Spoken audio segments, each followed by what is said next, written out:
Hi everyone, Azure interview question and answer series में आज का हमारा क्वेश्चन है what is Azure function and what are the benefits of using it.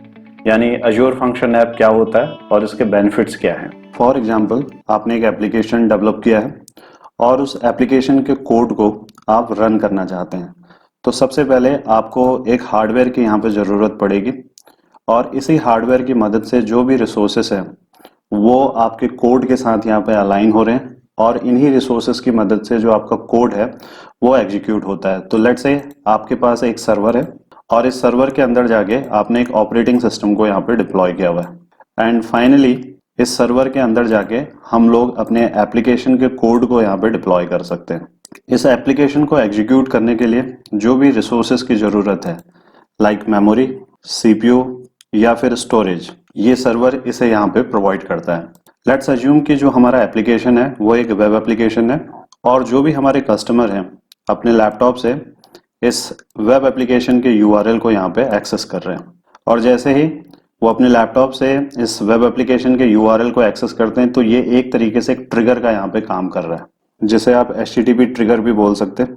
और जब ये ट्रिगर यहाँ पे इनिशिएट होता है, जो भी आपके कोड आपने इस एप्लीकेशन के लिए डेवलप किए हैं वो यहाँ पे एग्जीक्यूट होंगे और रिटर्न में जो वेबसाइट है कस्टमर के एंड में यहाँ पे ओपन होती है। ये तरीका एक ट्रेडिशनल तरीका है जिसके कुछ अपने लिमिटेशंस हैं। अगर पहले सबसे इम्पोर्टेंट लिमिटेशन की बात करें तो हमें यहाँ पे एक डेडिकेटेड सर्वर अलाइन करना पड़ रहा है जिसके ऊपर जाके हम अपने कोड को डिप्लॉय करते हैं। तो अगर हम एक डेडिकेटेड सर्वर यहाँ पे डिप्लॉय कर रहे हैं तो उस केस में उस सर्वर की कॉस्ट भी यहाँ पे इन्वॉल्व है। तो पहला लिमिटेशन है डेडिकेटेड सर्वर और इसके कारण जो इम्पैक्ट आता है वो है एडिशनल कॉस्ट। और जो अगला लिमिटेशन है वो है स्केलिंग से रिलेटेड। फॉर एग्जांपल, जब आपने अपने वेब एप्लीकेशन को यहाँ पे डिप्लॉय किया तो आपको अपने कस्टमर बेस का कोई भी आइडिया यहाँ पे नहीं था, लेकिन जिस हार्डवेयर पे आपने इस कोड को डिप्लॉय किया है तो फ्यूचर के मार्जिन को ध्यान रखते हुए आपने यहाँ पे एक्स्ट्रा रिसोर्सेज को अलाइन किया हुआ है। इट मीन्स आपके पास एक्स्ट्रा मेमोरी है, एक्स्ट्रा सीपीयू है एंड एक्स्ट्रा रिसोर्सेज है। तो इस केस में जो भी रिसोर्सेज हैं वो पूरे के पूरे यहाँ पे यूटिलाइज नहीं हो रहे, तो एक तरीके से वेस्टेज ऑफ रिसोर्सेज यहाँ पे हो रहा है। लेकिन अगर हम दूसरे सिनेरियो की बात करें जहाँ पे आपका जो एप्लीकेशन है काफी पॉपुलर है और बहुत सारे कस्टमर इस एप्लीकेशन को यहाँ पे एक्सेस करना चाह रहे हैं, तो ज़्यादा कनेक्शंस या फिर यूजर सेशंस को सपोर्ट करने के लिए आपको ज़्यादा रिसोर्सेज की यहाँ पे ज़रूरत पड़ेगी। और अगर आपको ज़्यादा रिसोर्सेज यहाँ पे चाहिए तो आपको एक्स्ट्रा सर्वर यहाँ पे डिप्लॉय करने पड़ेंगे। अगर आप ये सारा काम मैनुअली कर रहे हैं तो ये पूरा का पूरा प्रोसेस एक बहुत ही हैक्टिक प्रोसेस है और हम जानते हैं कि जो फ्रीक्वेंसी है इस एप्लीकेशन को एक्सेस करने की बाय डिफरेंट यूजर्स वो हमेशा कांस्टेंट यहाँ पे नहीं रहेगी।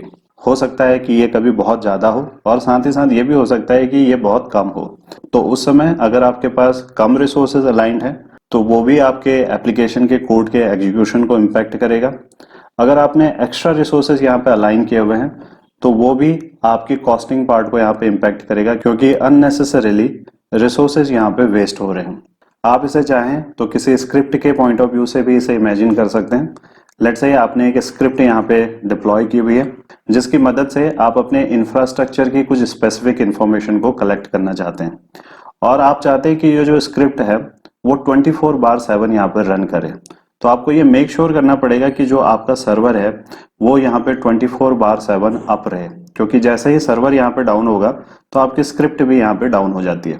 तो ओवरऑल कंक्लूजन यहाँ पे यह है कि जो हमारा ट्रेडिशनल सोल्यूशन है उसमें बहुत सारे लिमिटेशन है, जैसा कि कुछ मैंने यहाँ पे मेंशन किए हैं। पहला है कि आपको डेडिकेटेड हार्डवेयर रिसोर्सेज चाहिए जिनकी एडिशनल कॉस्ट यहाँ पे इन्वॉल्व होती है।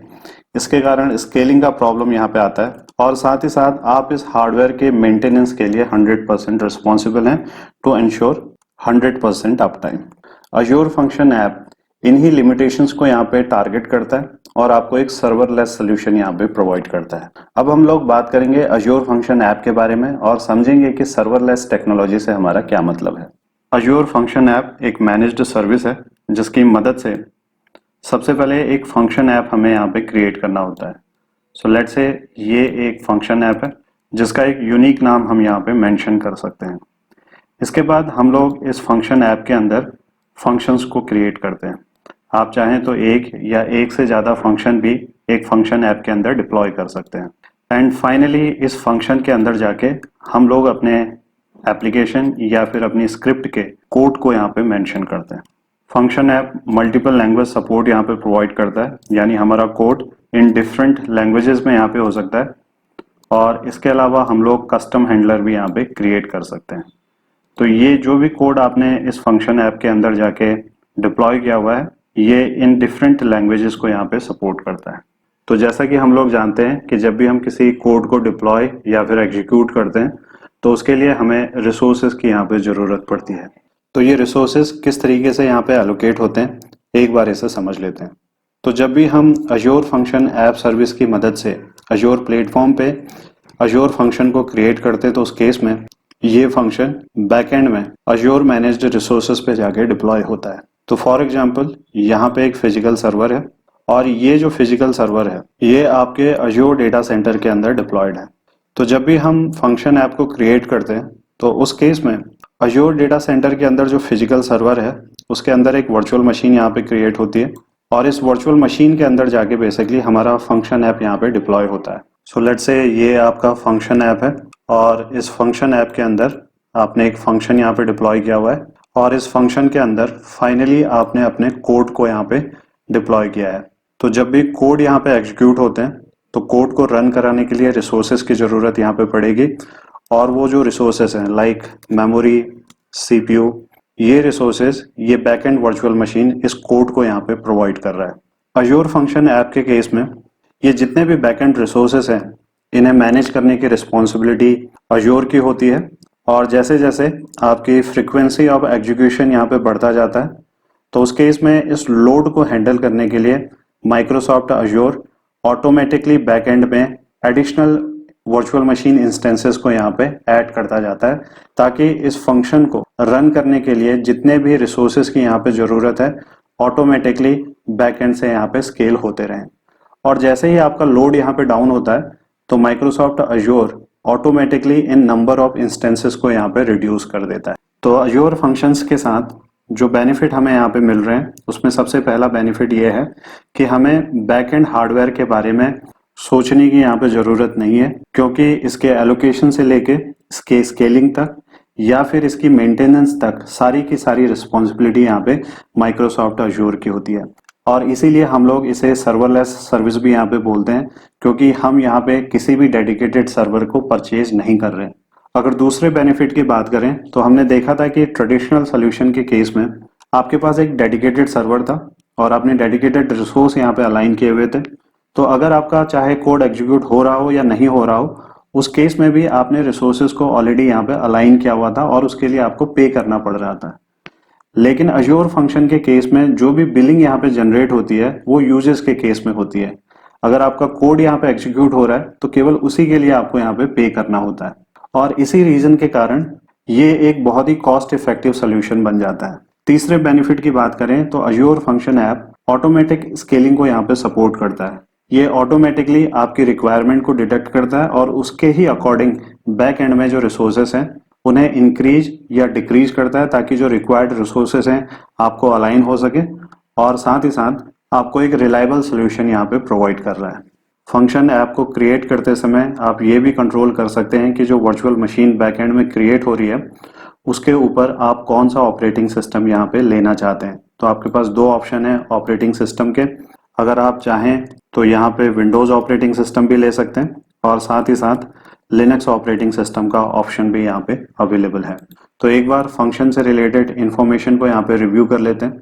Function is used to deploy and run small piece of code. Function basically small piece of code के लिए रिकमेंडेड होता है। Run and deploy code without worrying about underline infrastructure which is managed by Azure. तो जैसा कि हमने समझा कि जो भी बैकएंड इंफ्रास्ट्रक्चर है वो यहाँ पे अज्योर मैनेज कर रहा है। हमारा जो फोकस रहता है वो केवल रहता है हमारे कोड को डिप्लॉय करने पे और साथ ही साथ उसे रन करने पे।